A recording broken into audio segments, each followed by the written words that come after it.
que estamos viviendo, el problema del magisterio, el problema de la imposición de la reforma educativa y la represión ante el movimiento que la cuestiona.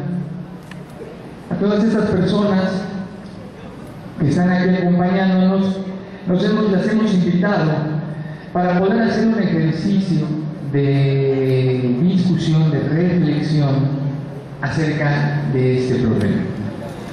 Para poder llevar a cabo esta reflexión y estos comentarios, nos acompañan este día el maestro Alberto del Canto. Él viene de la sección 36 del Estado del Centro del Estado de México y es parte de la Comisión Nacional Única de Negociación que está teniendo pláticas con la Secretaría de Gobernación para encontrarle una verdadera solución digna, justa a este problema. El maestro Alberto del Campo nos hace el favor de acompañarnos el día de hoy. Y a mi extrema derecha también está el doctor Andrés Barrera, investigador de la UNAM, adscrito al Centro Regional de Investigaciones Multidisciplinarias en la ciudad de Cuernavaca. También nos acompaña el día de hoy para comentar y para ayudarnos a entender colectivamente, entre todos, en realidad qué es lo que está pasando, qué es lo que significa, cuáles son los posibles derroteros que puede tomar esta situación y entonces cuál es la mejor forma de intervenir, de pensar, de actuar de manera colectiva, de manera coordinada. Esperamos también la llegada de dos compañeros que vienen de Oaxaca, vienen con un poco de retraso, ya nos avisaron, y de la doctora María de la Luz Arriaga, investigadora también, docente, comprometida siempre con el movimiento magisterial, que viene de la Ciudad de México, viene también un poco retrasada, ya avisó que viene aquí, pero que viene con un poco de retraso, pero que contamos con su presencia. Estas son las personas que nos van a acompañar el día de hoy. Entonces, podemos ir comenzando en vista de que tenemos a dos ponentes, a dos compañeros importantes, a los cuales me voy a permitir darles la palabra. En primer lugar, hablará el maestro Alberto del Canto.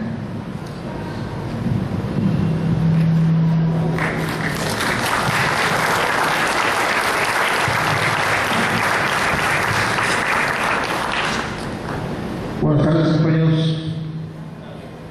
En estos momentos que ya podemos decir son 47 días de huelga, donde casi 276,000 trabajadores de educación de los estados de Oaxaca, Guerrero, Chiapas y Michoacán se llegan a movilizar.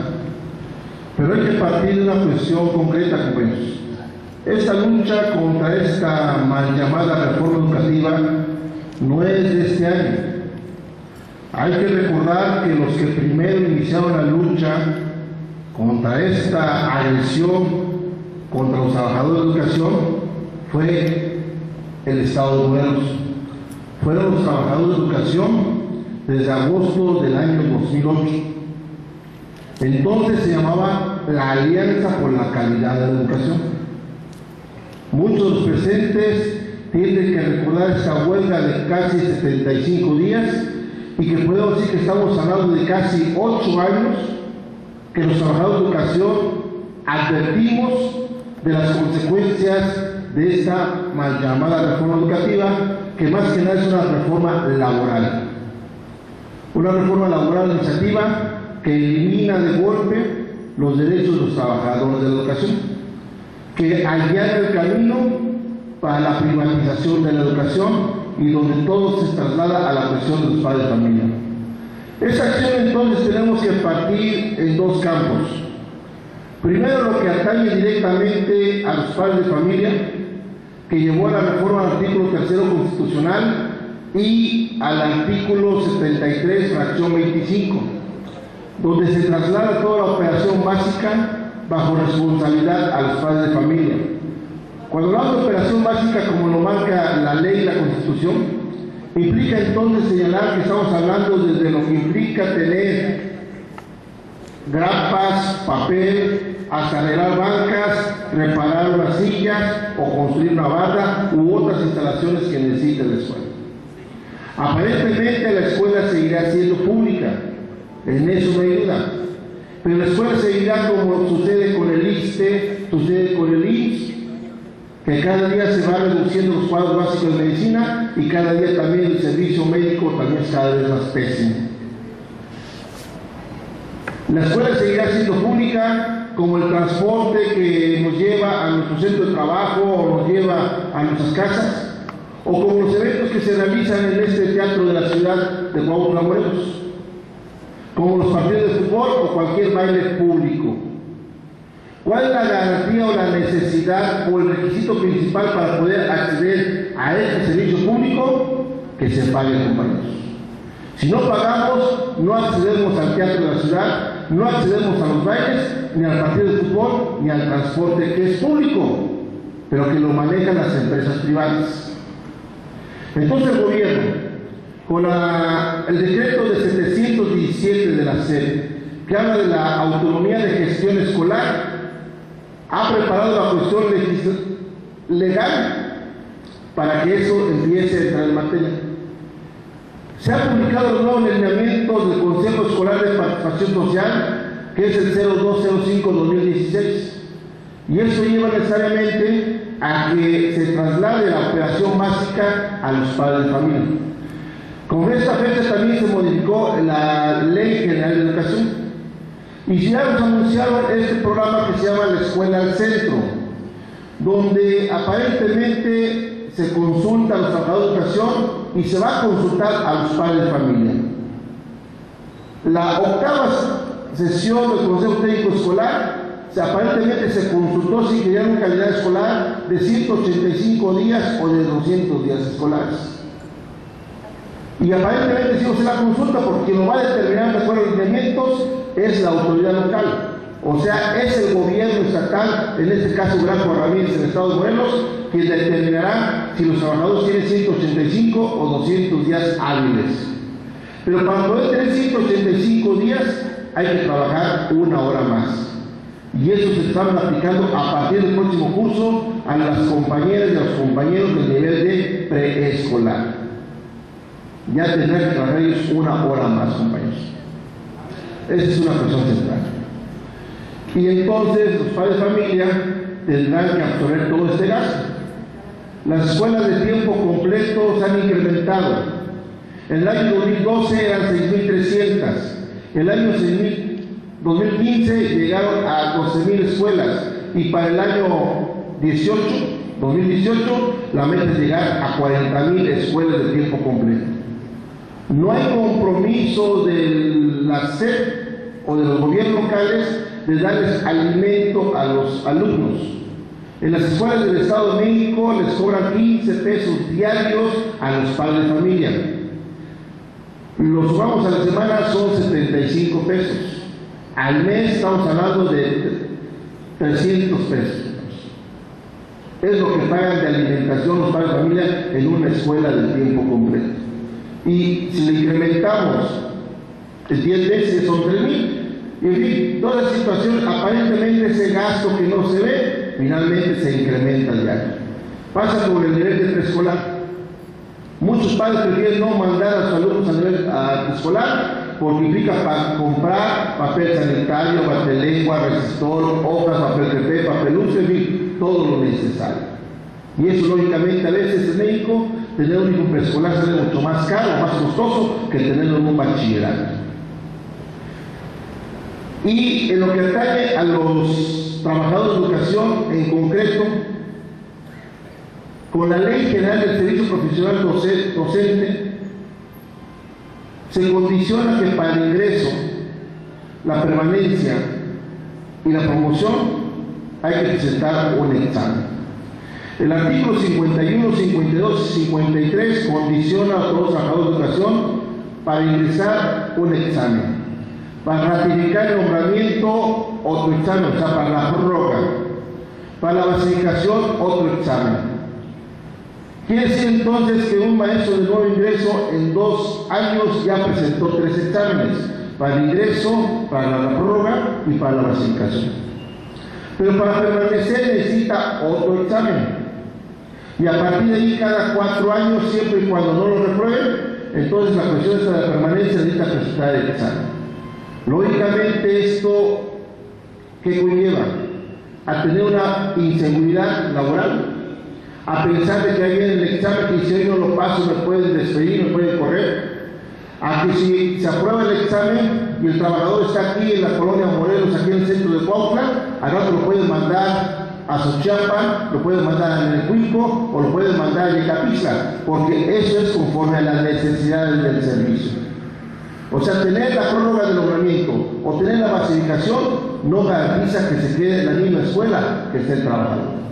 A diferencia, compañeros, cuando teníamos la plaza base, la garantía de la plaza base nos daba una seguridad laboral, que si podíamos llegar a una escuela, podíamos permanecer ahí hasta el final de nuestros días. Nadie nos podía obligar a cambiarnos, al menos el trabajador así lo decidiera, e inclusive podía cambiarse de estado a estado. Sin embargo, con esa nueva política que el Estado empezó toda esa campaña contra los maestros. Recuerden que esa campaña viene desde el año 2008 cuando decía que los maestros querían heredar su plaza, que los maestros querían vender su plaza. Ese era un discurso que adoptó Peña Nieto. Recuerden ustedes el discurso de la toma de posesión del año 2012, 1 de diciembre, y el 2 de diciembre, al día siguiente, se firmó el Pacto contra México, o que ellos le llamaron Pacto por México, que lo firmó el PRI, el PAN y el PRD.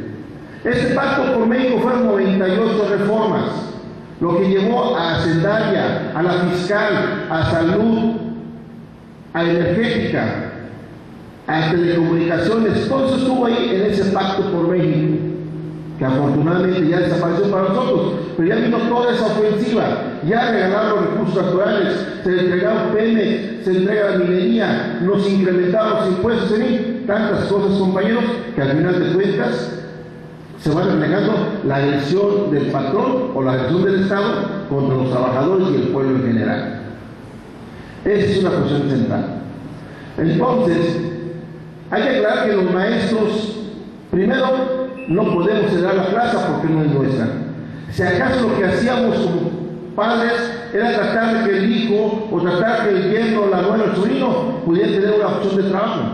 Pero cabe mencionar que esta práctica de buscar a la parte que llamamos nosotros al chavismo sindical, la desarrolló, la generó el propio Estado, desde los tiempos de Lázaro Cárdenas, los tiempos de Ávila Camacho, porque había que generar una cuestión de control, una situación de hegemonía sobre los sindicatos, y por eso era cuando funcionó lo que dijimos nosotros el compadrazgo, que en el CENTE le llamamos chavismo sindical. Esa es la situación que va a generar. Por eso, cuando hablamos de la reforma educativa, señalamos que tiene que ser una reforma laboral. A nosotros nos están obligando a ir a una evaluación, pero es una evaluación punitiva, es una evaluación condicionante, que si no los presentamos, automáticamente es la baja, es el cese y sin ninguna responsabilidad económica para el Estado. Esa es la situación real. Aclaramos que la CENTE ha planteado que sí es necesaria la evaluación. De hecho, lo que hacemos en las reuniones hacemos a final de curso, pero necesitamos una evaluación diagnóstica, una evaluación que vaya de acuerdo a las condiciones culturales, económicas, sociales de cada escuela, de cada comunidad, de cada estado y del país en concreto. Porque ahorita el Estado intencionalmente le ha entregado o le ha responsabilizado al maestro del fracaso educativo, cuando es el sistema educativo nacional el responsable. En este curso, hoy para ingresar al servicio, hubo más de 136,000 solicitantes que quieren ser maestros, pero solamente hay 14,000 plazas en promedio, compañeros. O sea, poquito más del 10%. O sea, estamos hablando que solamente 1 por cada 10 solicitantes tendrá trabajo. Y recuerden también que a partir de este año, todos los profesionistas que deseen ser maestros tuvieron la oportunidad de presentar el examen. Cabe mencionar que eso no es privativo o es, digamos, exigencia del gobierno mexicano. En el año 2010, el 19 de octubre, la Organización para la Cooperación y el Desarrollo Económico al gobierno mexicano le entregó 15 recomendaciones. Entre ellas, la número 5 considera el aspecto de reclutar a los mejores prospectos, o sea, lanzar la convocatoria y a los mejores capacitados aparentemente controlados.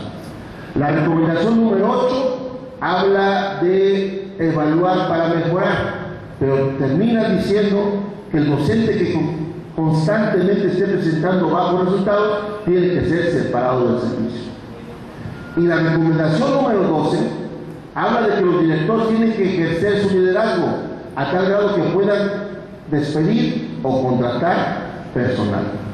Y esa recomendación número 12 la vamos a encontrar en el artículo 64, párrafo segundo de la Ley General del Servicio Profesional Docente, donde el director ya tiene esa facultad, compañeros.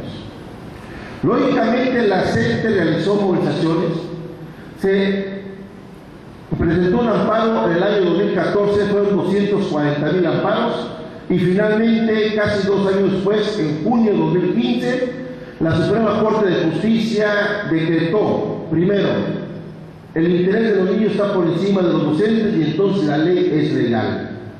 Y número 2, el Sindicato Nacional de Trabajadores de la Educación no puede defender a los docentes porque ya no es condicionante la cuestión laboral. O sea, quiere decir que al aceptar la Ley General de Servicio Profesional Docente, automáticamente el CENTE, de por sí que no nos defendía, de por sí que no nos representaba, pero legalmente ya no nos defiende, compañeros. ¿Por qué razón? Aquí viene el asunto de la reforma laboral, porque hoy se ha individualizado la relación laboral. O sea, para solicitar trabajo se presenta un examen y el patrón decide a quién contratar y a quién no. Esa es la cuestión así en concreto. Por eso toda esta agresión que vamos a encontrar nosotros hoy en día es el elemento central que cuando hubo la entrevista el día 22 de junio con el secretario de Gobernación, el licenciado Miguel Osorio Chong, la CENTE presentó 3 cosas en primer lugar. La cuestión de la abrogación de la reforma educativa. Toda la ley, artículo 3, artículo 73 y sus leyes secundarias. El segundo punto es discutir el proyecto educativo que necesita este país. No es el programa de competencias. Las competencias las genera el propio imperialismo a través de la OCDE. Esas competencias pretenden homogeneizar el conocimiento y solamente le interesan 3 cosas al gobierno mexicano. Lo decía Choaifet, lo decía hoy en día Nuño Mayer. Veo usted las declaraciones del 26 de noviembre, cuando dice al mexicano solamente de buscar tener que sepa leer y escribir sin falta de ortografía, que domine las matemáticas y que domine el asunto de la tecnología. ¿Qué estamos hablando entonces? Que se prepara a una fuerza de trabajo solamente que para que vaya a rendir. Y cabe mencionar, compañeros, el asunto concreto, que en estos días la fuerza de trabajo mexicana es la más barata del mundo. Solamente eso les interesa, compañeros. Se han modificado los planes de estudio y se retiraron desde el 2008 las materias de filosofía, ética y estética. Y ya en este momento las editoriales ya tienen el nuevo plan de estudios del año 2016. Ya está la currícula, ya está girándose a través de la llamada cuestión electrónica, de correo electrónico, y ya se presentó el nuevo plan de estudio del año 2016. Lógicamente, la cuestión central de encontrar las deficiencias del sistema educativo nacional, compañeros, no se toca. Vean ustedes las incongruencias del sistema educativo.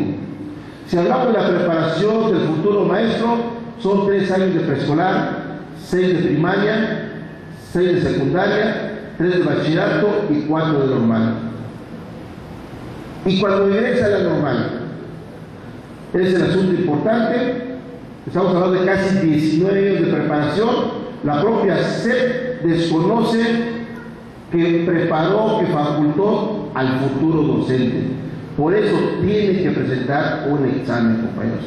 O sea, de facto, se desconoce el título de los docentes recién egresados de las normales y se demuestra entonces que la SEP no quiere reconocer este plan de estudios que ellos mismos formularon, compañeros. ¿Por qué? Porque esa es la condicionante de la Organización para la Cooperación y Desarrollo Económico. Cabe mencionar a la señora Silvia Schmeckers. Ella fue parte del Consejo Directivo de la OCDE y hoy preside el Instituto Nacional de Evaluación Educativa. Esa situación de ligazón, lógicamente, de relación, pues lleva precisamente a esta visión empresarial. El Estado en concreto está planteando que la educación sea un elemento como la ley de la oferta y la demanda, que si hay dinero, el estudiante pueda continuar. Si no hay dinero, simplemente deja de continuar sus estudios. Eso es lo que ha planteado la OCDE, compañeros. Por eso dimos ese proceso de la privatización. Hay cosas concretas. Los trabajadores de la educación, cuando nos enfermamos, tenemos que solicitar nuestra cita vía internet, vía teléfono, y nos tenemos que tardar hasta 4 o 5 días a ver si nos comunican. Y luego a ver si nos pueden agendar una cita, porque todo está lleno. Si requerimos una cita médica, hay que ir a las 3, 4, 5 de la mañana a hacer fila y todo eso. Entonces, ¿qué hacemos? Optamos por ir con el doctor Simi. Lo mismo, pero más barato. Nos atienden previo pago de la consulta y luego nosotros pagamos nuestro medicamento. Eso, compañeros, es el camino a la privatización del servicio médico. Y es el mismo proceso que se persigue con la educación.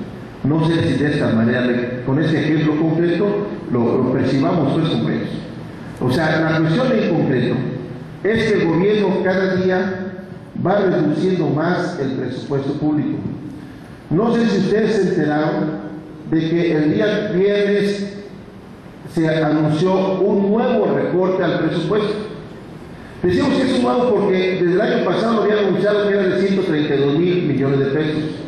Ya se anunció para el año 2017 un recorte nuevo de 172,000 millones de pesos. Bueno, el recorte anunciado el viernes pasado se desglosó el día lunes, el día 28 de junio.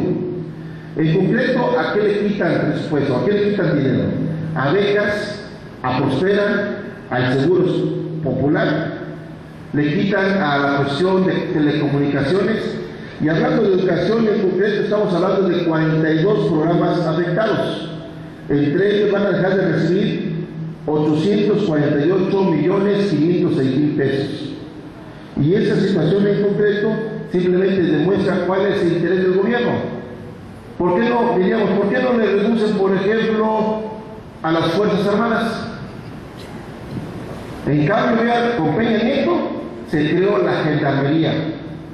O sea, han creado apresiones de aviones, esos Hércules que ahorita están transportando a la Policía Federal para recibir a los compañeros de Chiapas como el día 25 de mayo.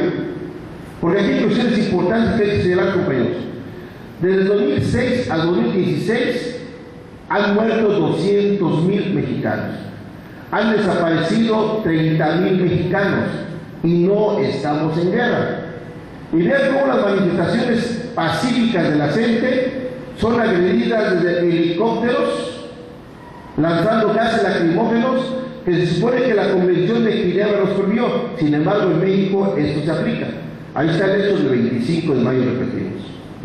Y vean los últimos sucesos, los de Nochistlán del 19 de junio.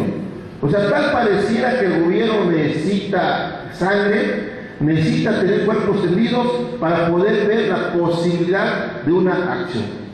Y esa es la situación en concreto que se ha planteado. Y el punto 3 de la mesa de negociación son lo que hemos discutido, la cuestión de las consecuencias de la reforma. O sea, estamos hablando de los notificados, de los cesados, retención de pagos. Y lógicamente los 13 compañeros presos de la sección 22 de Oaxaca. Nada más, compañeros. Recuerden ustedes que está preso el secretario de Finanzas, el secretario de Organización y el secretario general de la sección 22 de Oaxaca. Los acusan de enriquecimiento inexplicable, o sea, en pocas palabras, de lavado de dinero, así como al Marcelo Gordillo, quiere equiparar a los dirigentes de la CENTE como a los de Charro Vicente, y sin embargo el proceso es la cuestión central. Dijéramos, son rehenes pues los compañeros. La propuesta o la petición en concreto del secretario de Gobernación es que para que se muestre buena voluntad por parte de la CENTE hay que reducir la cuestión de los bloqueos. Así en concreto, compañeros. Y por eso, después de este lunes, no hay fecha de una próxima mesa de negociación. Queda abierta. Así son las cuestiones importantes. Sin embargo, la CENTE el día de hoy realizó movilizaciones, persisten 38 bloqueos en el estado de Oaxaca, hay 8 bloqueos permanentes en el estado de Chiapas, y entonces viene el día de mañana, es la próxima Asamblea Nacional Representativa de la CENTE, y lógicamente se va a discutir un nuevo plan de acción. Aquí hay que partir nosotros, decíamos hace rato, nuestra lucha es pacífica, el Estado es el que la ha violentado. Esa es la situación en concreto. Es como la cuestión de decimos nosotros reclamamos nuestro derecho a nuestra plaza base y el Estado nos dice la quieren heredar, la quieren vender. O sea, como si estuviéramos hablando de cosas importantes. Es como decir las butacas son rojas y alguien dice así está pintado de blanca la pared. O sea, así es el gobierno, ese aparentemente diálogo con el Estado. Se han planteado las demandas. Cabe mencionar que el lunes pasado entró la comisión de los padres de familia y de las autoridades locales de Nochistlán. Ellos plantearon 3 cosas. La primera fue la abrogación de la reforma educativa. El punto 2 que plantearon fue la reparación de los daños y el punto 3, la construcción de un hospital de especialidades, porque lógicamente el pueblo de Nochistlán pues no tiene las condiciones médicas apropiadas para atender pues a la cuestión de los compañeros heridos, a los compañeros caídos. Compañeros, en concreto, hablar de la reforma educativa, decimos es una reforma laboral. Realmente no se ha discutido la problemática educativa con la autoridad. La CENTE ha planteado que tenemos una alternativa educativa, que existe un proyecto de educación que hemos logrado en 6 congresos nacionales de educación. Estamos con toda esta situación de los foros que se han realizado en Guerrero, se han realizado en Chiapas, se han realizado en el Estado de México. Se han preparado una situación de documentos para la cuestión de discusión y que el Estado en concreto no quiere discutir. Ellos nos han planteado que vayamos con los senadores, que vayamos con los diputados. La respuesta es decir que no podemos ir con estas instancias porque ellos son los que aprobaron la reforma educativa. O sea, todas estas leyes y toda la Constitución la aprobaron todos los partidos políticos. Entonces, ¿cómo quieren que vayamos con esos partidos a sabiendas que ya tienen una decisión política tomada? Sin embargo, existe la posibilidad de que desde el punto de vista político con gobernación pudiera avanzar. Pero eso hay que partir claro, compañeros. Necesitamos una condicionante, y esa condicionante es intensificar la huelga personal. Vean ustedes cómo ha avanzado el movimiento en la ciudad de Monterrey, en el estado de Hidalgo, en el estado de Sinaloa. O sea, en concreto tenemos de 18 a 20 estados movilizados actualmente, compañeros. Esa es una fuerza, pues, que habla de cómo los trabajadores de educación están dispuestos a luchar. Pero hoy hay un ingrediente, compañeros. Hoy los padres de familia están adquiriendo conciencia. Hoy, nuevamente, esa relación de padre de familia con maestro se viene estrechando. ¿Por qué razón? Porque ya vamos viendo las consecuencias de la reforma educativa. Las escuelas hoy imprimen sus boletas. Y ese dinero, lógicamente, el gobierno dirá que es parte del presupuesto educativo. Entre un costo de boleta promedio, vamos a decir, de 5 pesos. Considere cuántos tiene una escuela, de a 50, de a 100, a nivel ya zona, región, estado. Y vean cuántos miles de millones de pesos está ahorrando el gobierno. En el Estado de México ya no existen cooperativas. En los últimos 10 años se llamaron tiendas de consumo escolar. Pero a partir del próximo curso, por decreto del gobierno del Estado, esas tiendas serán manejadas por los consejos escolares de participación social y lógicamente será para el sostenimiento y equipamiento de las escuelas. O sea, esas son las acciones concretas de este camino de privatización de la educación. Por eso decíamos, hablamos del acuerdo 717 de la SEP. La autonomía de gestión es en concreto cómo se traslada ya el mantenimiento, equipamiento, sostenimiento a los padres de familia. Y a los maestros, lógicamente, le va a generar esta inseguridad, esta precarización laboral, para que al final el maestro se olvide de